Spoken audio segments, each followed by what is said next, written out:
महाभारत जब हमने शुरू किया था तो कई लोगों ने हमें आगाह किया था कि महाभारत मत कीजिए, महाभारत करने से झगड़ा हो जाता है। महाभारत रखने से झगड़ा हो जाता है, जो लोग महाभारत करते हैं, उनके घरों में समस्या हो जाती है, महाभारत का पाठ करने वाले लोगों के घर में। और देखिए ना, कुछ परेशानियाँ ज़रूर आ गईं, जहाँ हमने महाभारत का पाठ शुरू किया। फिर बात हुई, आपस में हम लोगों ने बातचीत की और पता चला कि नहीं, इस मिथक को तोड़ने के लिए जैसे ही योगी आदित्यनाथ ने इस मिथक को तोड़ा कि नोएडा में जाने पर यूपी के मुख्यमंत्री की गद्दी चली जाती है, वैसे ही हम दोनों मिलकर इस मिथक को तोड़ेंगे कि महाभारत पढ़ने से घर में कलह होती है। आज कोई प्रतिज्ञाबंध नहीं, आज कोई पुरानी बात नहीं, क्योंकि पिछली बार हम लोगों ने वेद की जो कथा सुनी थी, उसमें कुछ बड़े महत्वपूर्ण प्रतीक थे। तो मैं अपने अतिथि डॉक्टर प्रभाकर पाठक से अनुरोध करूंगा कि पहले उन प्रतीकों को समझा दें, उसके बाद आगे की कहानी पर बढ़ें। उस वेद की कहानी में हमारे पास दो औरतें थीं जो कात रही थीं, उसमें अरणी थी, उसमें चक्र था और भी कई सारे प्रतीक थे। इन सारे प्रतीकों का क्या मतलब है, और उसके बाद जब हम दूसरे आख्यान में यानी अब भार्गवों की कथा शुरू होगी, भृगुवंश की कथा शुरू होगी, और उसके पहले इन प्रतीकों पर बात। जी।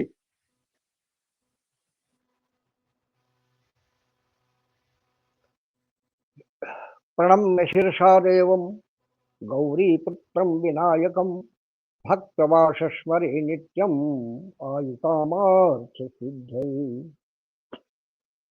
अज्ञानतिमिरान्धस्य ज्ञानाञ्जनशलाकया चक्षुरुन्मीलितं येन तस्मै श्रीगुरवे नमः।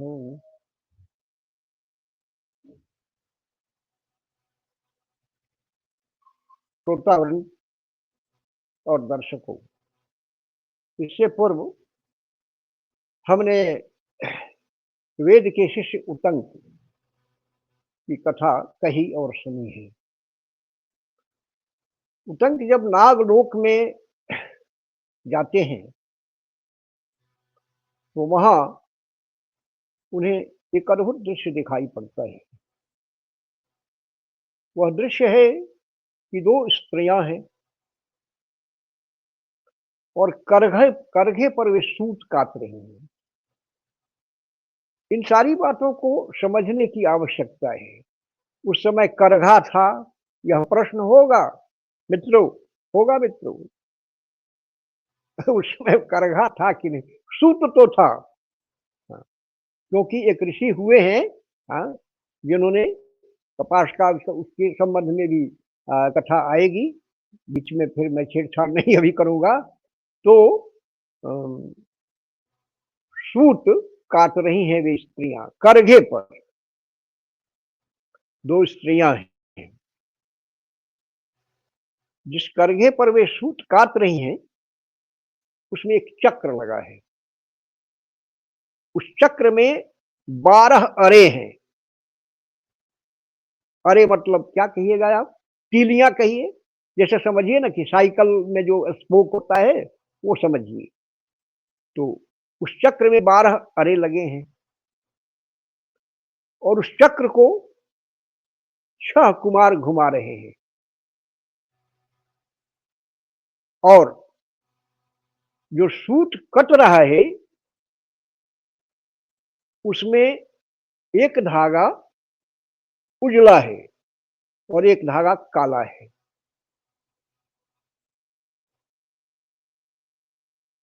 अब यह जो रूपक है, प्रतीक है, यह क्या है? उतंक इसे नहीं समझता है। तो जब वह अपने गुरु के पास जाता है, वो गुरु दक्षिणा लेकर गुरु पत्नी को समर्पित कर देता है और गुरु से पूछता है कि गुरुवर, ये मैंने देखा दृश्य नागलोक में, यह क्या है? गुरु उसे समझाते हैं कि देखो पुत्र, ऐसा है कि वो दो स्त्रियां जो थीं वे धाता और विधाता थी। अब फिर यहाँ सामान्य व्यक्ति के लिए गड़बड़ झाला होगा कि विधाता माने तो ब्रह्मा और स्त्रियां थी। लोक कथाओं में महाभारत का शब्द है ये, धाता और विधाता। लेकिन माँ मेरी एक कथा सुनाती थी रानी की, उसमें भी धाता और विधाता थी। और धाता और विधाता ये दोनों शब्द लोकाख्यान में खूब प्रचलित है, जमकर। पुरानी कथाएं, दादी नानियों की जो भी कथाएं हैं, उसमें धाता और विधाता आएंगी। तो ये दो स्त्रियां जो हैं, ये कौन हैं? जो सूत काट रही हैं, ये धाता और विधाता हैं। मतलब ये इसमें एक जो है वो सृष्टि है, सृष्टि, संसार। संसार में जो जीव हैं, उनकी पालिका समझिए, उनकी धात्री समझिए इसको, मतलब सृष्टि है यह। और विधाता जो है वो प्रकृति है, अंतर है, अंतर है। महर्षि यही कहना चाहती है कि सृष्टि में मनुष्य हैं, पशु हैं, पक्षी है, इस सृष्टि है।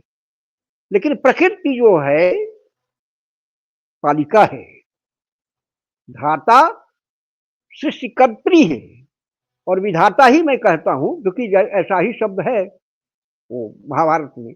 और विधाता प्रकृति है, धाता सृष्टि, विधाता प्रकृति। ये दोनों सूत काट रही हैं। ये क्या है? ये सृष्टि चक्र है। इसमें एक सूत निकलता है उजला और एक सूत निकलता है काला। एक सूत है शुक्ल पक्ष और एक सूत है कृष्ण पक्ष। ऐसी भी व्याख्या कुछ लोग करते हैं कि एक सूत है दिन और एक सूत है रात्रि। ये उजले सूत में और काले सूत में विवाद है, लेकिन कोई विवाद नहीं है, बात वही है। उजले और काले की बात है, शुक्ल पक्ष कृष्ण पक्ष होता ही है, और दिन और रात भी होते ही हैं। और ये जो है 12 तीलियां जो हैं, अब आप खुद समझ लीजिए कि वे क्या होंगे। तब 12 मास हैं, 12 महीने हैं, और 6 कुमार जो चला रहे हैं उस चक्र को, इसको समझिए। ये 6 कुमार कौन है? आसान है, आप समझ, अगर थोड़ा श्रम कीजिएगा तो समझ जाइएगा। ये 6 कुमार जो चला रहे हैं उस चक्र को, ये 6 कुमार कौन है? तो भाई 12 महीनों के बाद, महीना जो विभाजित होता है वो ऋतुओं में ही ना होता है। तो ऋतुएं कितनी होती हैं? 6 ऋतुएं होती हैं।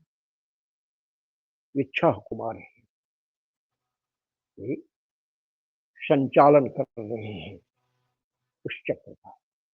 सृष्टि का चक्र चल रहा है, उसको ऋतुएं संचालित कर रही हैं। उसमें 12 महीने आ रहे हैं चक्र में, दिन और रात, कृष्ण और शुक्ल पक्ष। ये देखिए, अब ये तो ढूंढना पड़ेगा।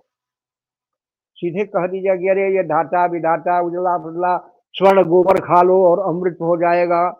हाँ, या फिर अश्व की पूंछ पर फूंक मार दो तो भाई धूम हो जाएगा। आगे भृगुवंश की कथा में आप सुनेंगे कि वस्तुतः ऐसा होता है। तो इसके बाद ही वो हम उस कथा में आ ही रहे हैं, क्योंकि मैं समझता था कि आवश्यक है कि आप लोगों को ये रूपक प्रस्तुत कर दिया जाए, इसकी व्याख्या कर दी जाए। यहां अब इस आख्यान के बाद आयोध धौम्य गुरु आरुणि उपमन्यु वेद का आख्यान समाप्त होता है।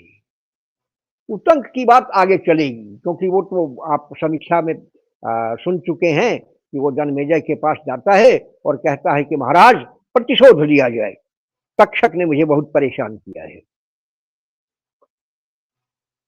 हम महाभारत को तीन आख्यानों में नहीं, तीन भाग में समझने की चेष्टा करेंगे। सच्चे तो मेरा विचार ऐसा ही है। अभी हम आख्यान में हैं, इसके बाद हम व्याख्यान प्रसंग में आएंगे, इसके बाद समाधान में आएंगे। अब वो कब आएगा परमात्मा जाने, लेकिन अभी हम आख्यान में चल रहे हैं। आख्यान ही मिलेंगे आपको और ये सभी आख्यानों में हम देखेंगे कि 8,800 श्लोक की जो बात कहते हैं व्यास, ये कौन से हैं, ये है ही कि नहीं, है भी कि नहीं। अब गुरु शिष्य आख्यान की समाप्ति के बाद भृगुवंश का आख्यान आता है। आपको बतलाया गया है आरंभ में ही कि शौनक नैमिषारण्य में 12 वर्षों का अपना सत्र यज्ञ कर रहे हैं।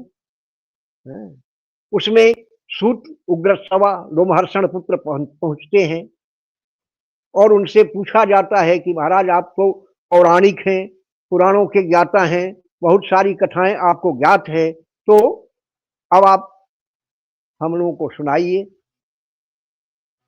पुराणों की कथा। शौनक जब आरंभ करते होते हैं तो उसमें ऋषिगण कहते हैं कि महाराज ऐसा है कि अभी हमारे गुरु, हाँ शौनक, उग्रश्रवा जब कथा आख्यान करना शुरू करते हैं तो ऋषिगण कहते हैं कि हम लोगों के जो गुरु हैं और जो यज्ञ करता है वो अभी उपस्थित नहीं है, वो दैनिक कार्य में व्यस्त हैं। आते हैं महाराज शौनक, तब आप कथा शुरू करें। एवं अस्तु, उग्रश्रवा कहते हैं।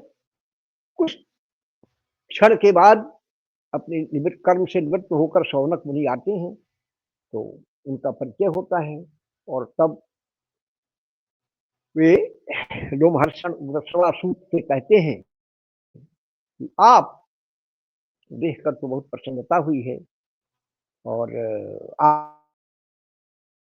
आपसे तो मैं पुराणों की कथा सुनना चाहूंगा, ऋषिगण भी सुनना चाह रहे हैं, लेकिन महाभारत की कथा के पूर्व मैं चाहूंगा कि आप भृगुवंश की कथा हमें सुनाएं।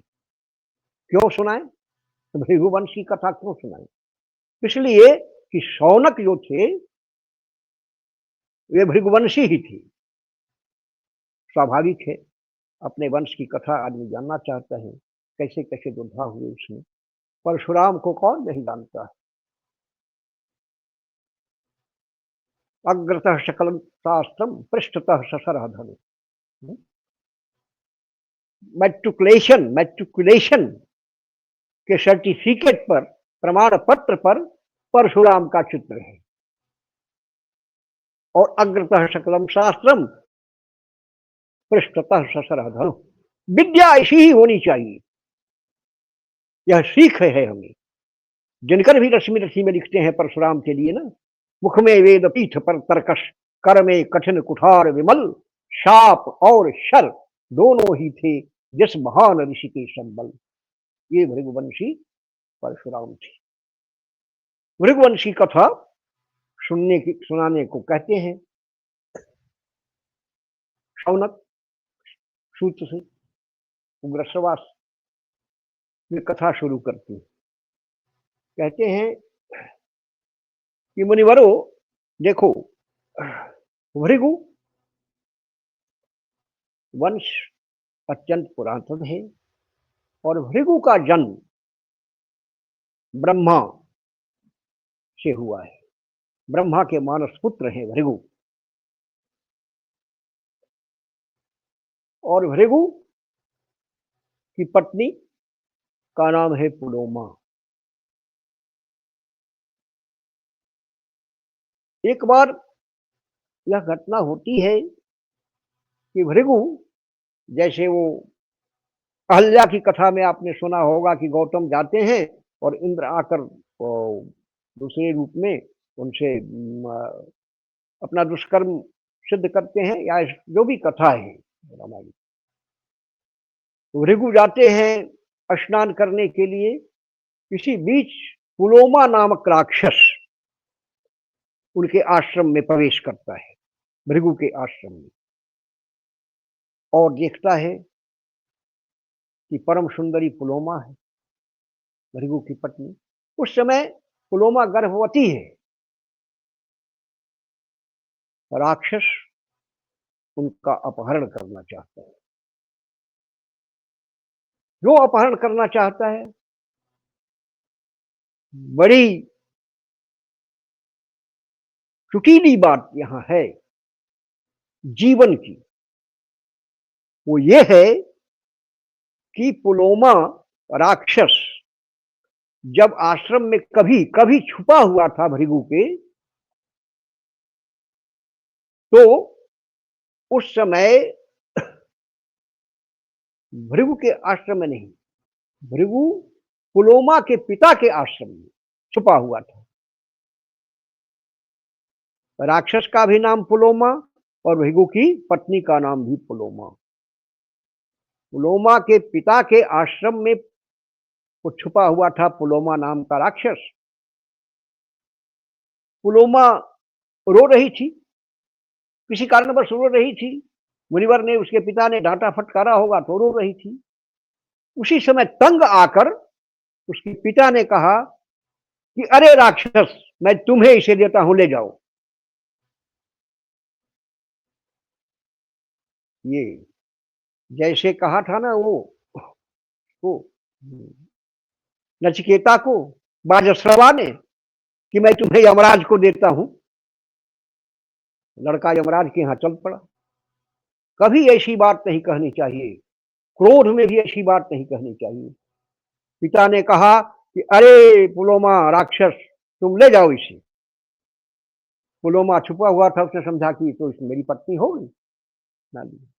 उसी को स्मरण करके वह पुलोमा भृगु की पत्नी का अपहरण करना चाहते हैं। लेकिन भृगु के आश्रम में उस समय अग्निदेव उपस्थित प्रज्वलनशील हैं। पुलोमा कहता है कि नहीं, इसका अपहरण करने के पहले मुझे अग्नि की साक्षी ले लेनी चाहिए कि यह पुलोमा है कि नहीं वस्तुतः। तो अग्नि देव से पूछता है वो कि हे अग्निदेव, तुम सच बोलते हो, सत्यनिष्ठ हो, और तुम सब कुछ जानते हो, तुम्हारे प्रकाश में सब कुछ आलोकित होता है, तो ये बताओ मुझे कि ये पुलोमा ही है ना।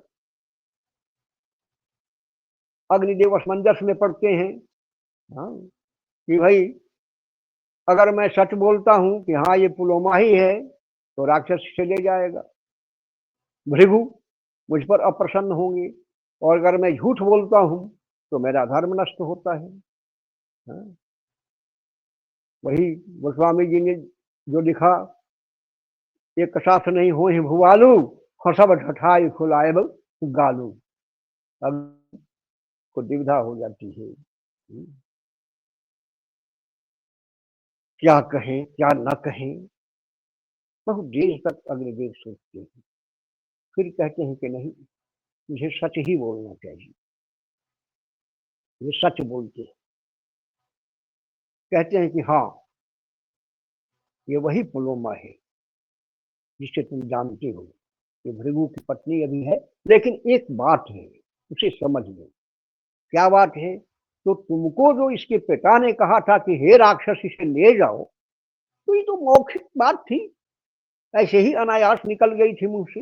लेकिन भृगु से, इसी कारण से भृगु से जो पुलोमा के पिता ने विवाह पाणी ग्रहण संस्कार संपन्न कराया है, वो तो वेद विधि से कराया है ना, मंत्र सिद्ध है वो, इसलिए भृगु की पत्नी है, इसे तुम्हें नहीं ले जाना चाहिए।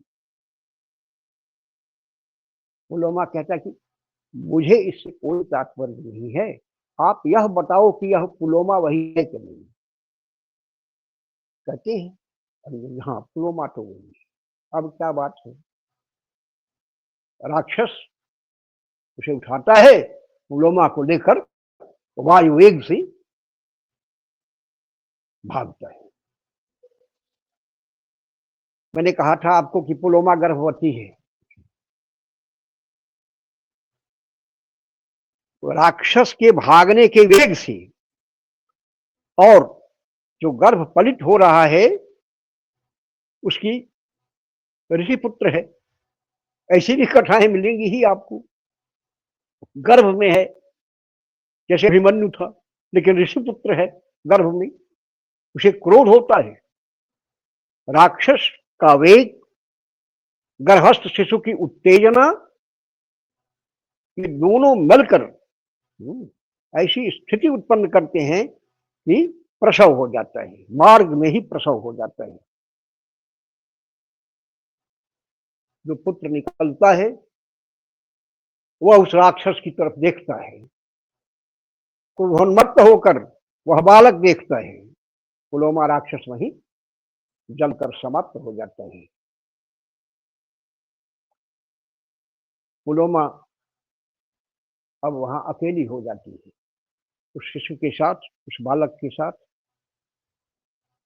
क्रंदन करने लगती है।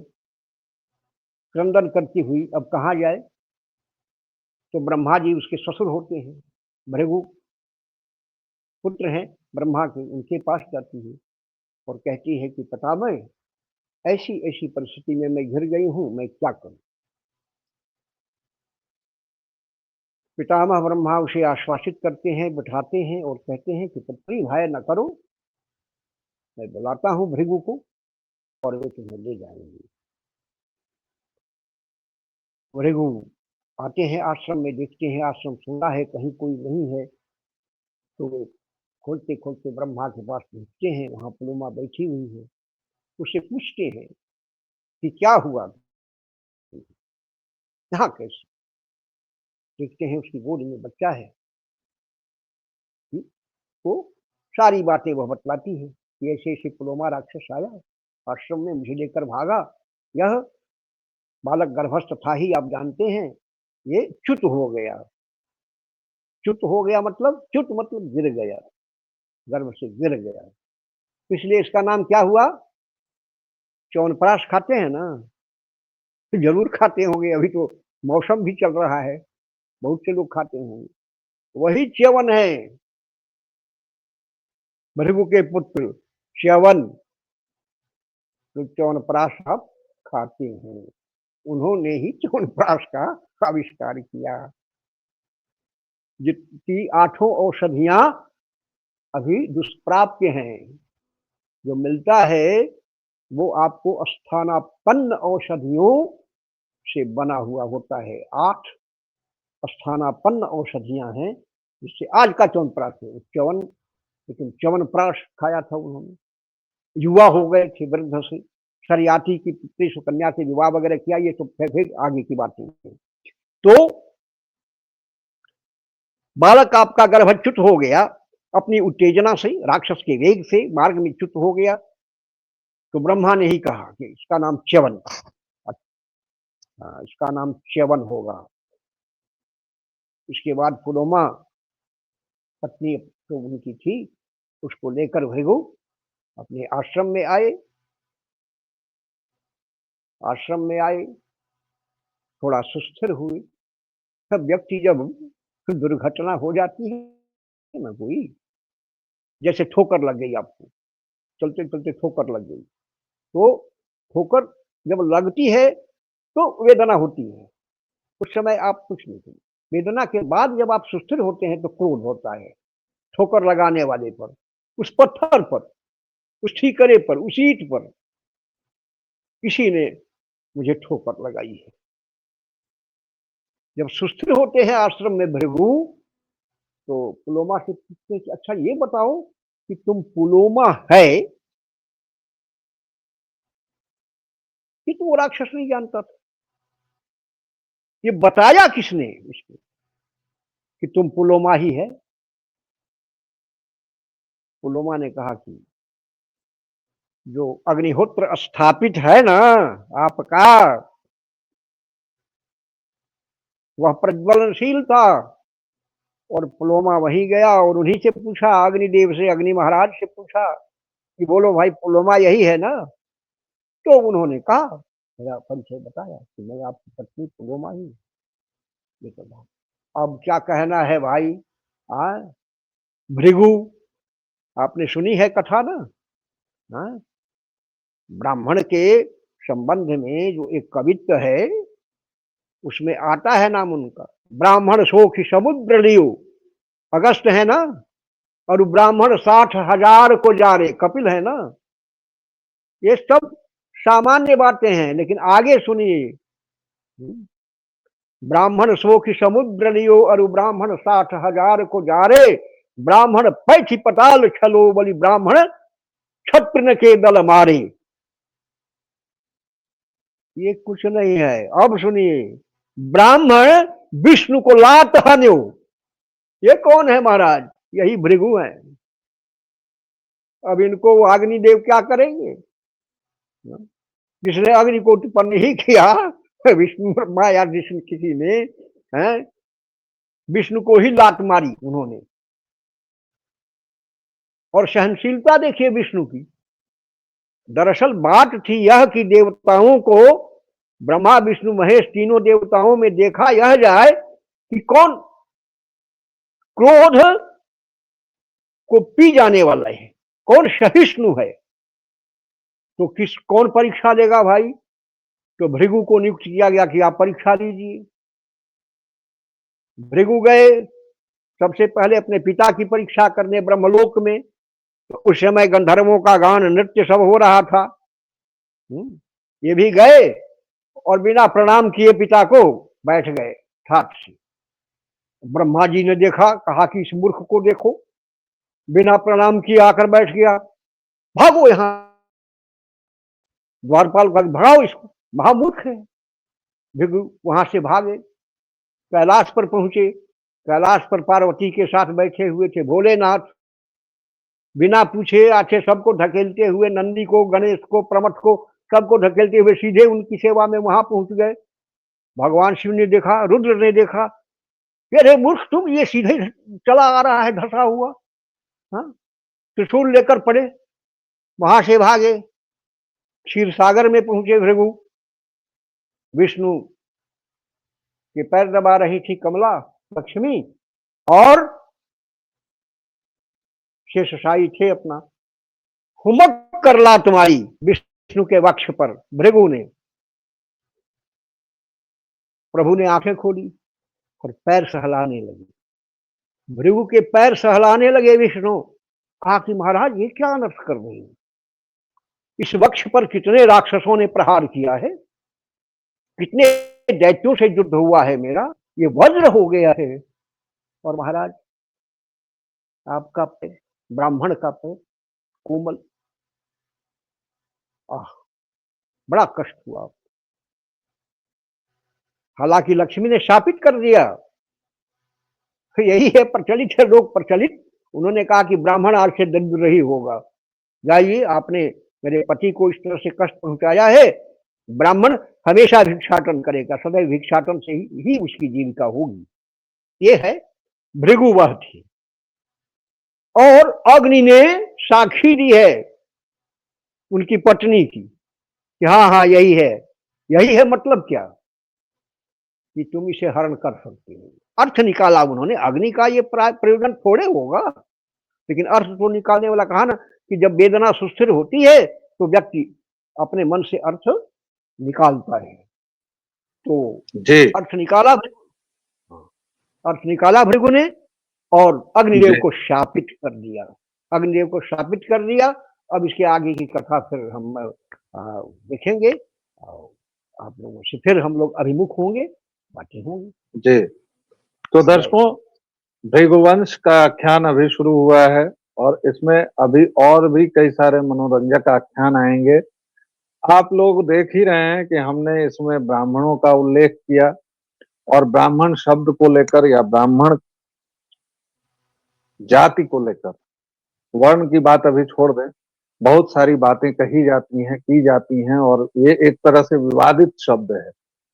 अभी एक जज साहब ने मनुस्मृति को कोट कर दिया है, तो उस पर भी हमारे देश के बहुत बुद्धिजीवी जो हैं वो विचलित हैं कि मनुस्मृति को जज साहब ने क्यों कोट किया, जबकि इन मूर्खों को यही नहीं पता है कि हमारे देश में एक स्मृति नहीं है, दर्जनों स्मृतियां हैं। मनु से लेकर याज्ञवल्क्य से लेकर आपस्तंभ से लेकर और पता नहीं कितनी हैं, कितनों का तो नाम मुझे भी नहीं पता है। तो ब्राह्मण शब्द पर भी चर्चा होगी, ब्राह्मणत्व पर भी होगी और महाभारत की यह कथा तो चलती ही रहेगी। अपना स्नेह और प्रेम हम पर बनाए रखें। बहुत बहुत आभार, धन्यवाद। जय सिया राम।